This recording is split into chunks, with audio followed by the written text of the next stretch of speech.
আজকে আমাদের সমাজে মালিক শ্রমিক সংজ্ঞা বিভিন্ন জায়গায় আমরা দেখি। এটা হওয়া উচিত নয়। মালিক পক্ষ উদ্যোগ নিয়েছে বলে আমার কর্মসংস্থান তৈরি হয়েছে, আবার আমি আছি বলেই মালিক পক্ষের কলকারখানার চাকা। সুতরাং একজন আরেকজনের আমরা সম্পূরক, পরিপূরক। আমরা কলিশনে যেতে পারি না, আমরা কোঅর্ডিনেশনে যেতে পারি। আমি মালিক পক্ষকে যখন একা পাই তখন বলি যে মেহরবানি করে আপনার এখানে নারী পুরুষ যারা কাজ করে তাদেরকে নিজের সন্তানের মতো দেখুন।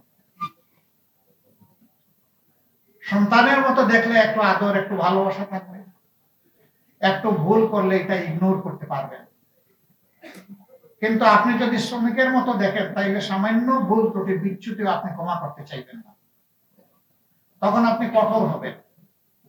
আপনি যখন কঠোর হবেন, আপনার সহকর্মী তখন মনে মনে ভাববে আমার সর্বসত্তা যোগ্যতা উজাড় করে আমি দিয়েই যাচ্ছি, কিন্তু মানুষ হিসাবে তার কাছে তো আমার কোনো মূল্যায়ন নেই, আমার জন্য শ্রদ্ধা ভালোবাসার একটু জায়গা নেই। কিন্তু সে যখন দেখবে উল্টা দিকে যে আপনি ঠিকই সন্তানের মতো আদর করেন, ভুল করলেও মাথায় হাত বুলিয়ে দিয়ে বলেন আমি তোমার কাছে এটা আশা করি, তোমার জন্য দোয়া থাকলো, আপনার শাসনের জন্য এনাফ ইজ এনাফ। আপনি গালি দিয়ে, ধমক দিয়ে, পুলিশে ধরিয়ে দিয়ে, চাবুক মেরে আপনি শাসন করে কোনো বেনিফিট পাবেন না। আপনি আদরের সাথে একটু শাসন জড়াই দেন, that will be best administration.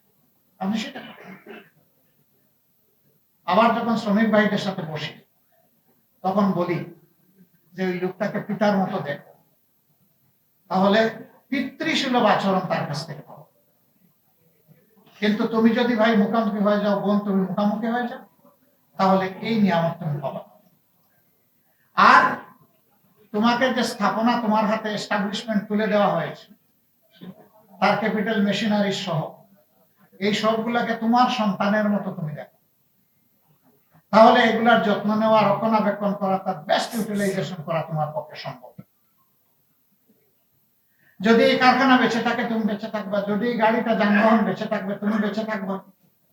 এরকম সমাজের যত স্তরে শ্রম বিনিয়োগের জায়গা আছে সব জায়গায় যদি আমরা এই সৌভাতৃত্বের সম্পর্কটা গড়ে তুলতে পারি, আমাদের সমাজটা একটা মানবিক সমাজে করে রাখা।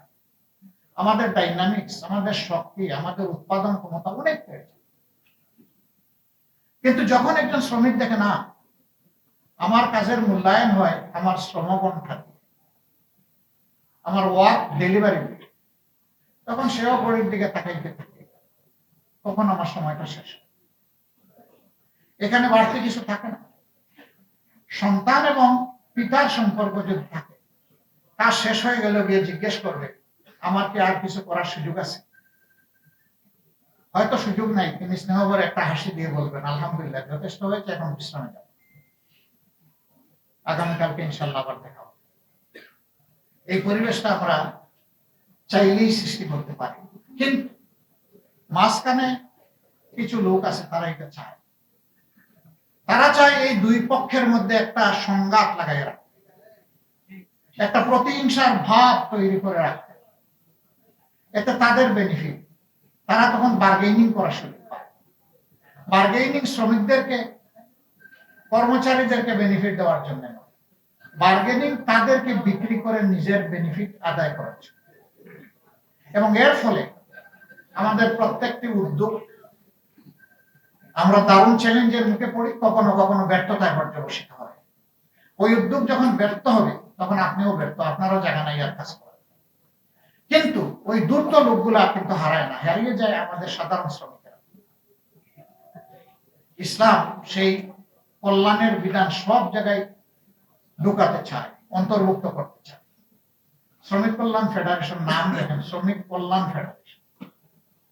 এটা শ্রমিকের কল্যাণে কাজ করে, প্রকৃত কল্যাণে কাজ করে। দুটা কল্যাণ, একটা হচ্ছে প্রত্যেক শ্রমিককে মানবিক অনুভূতি জাগিয়ে তোলে, তার মাঝে নৈতিকতা তৈরি করে।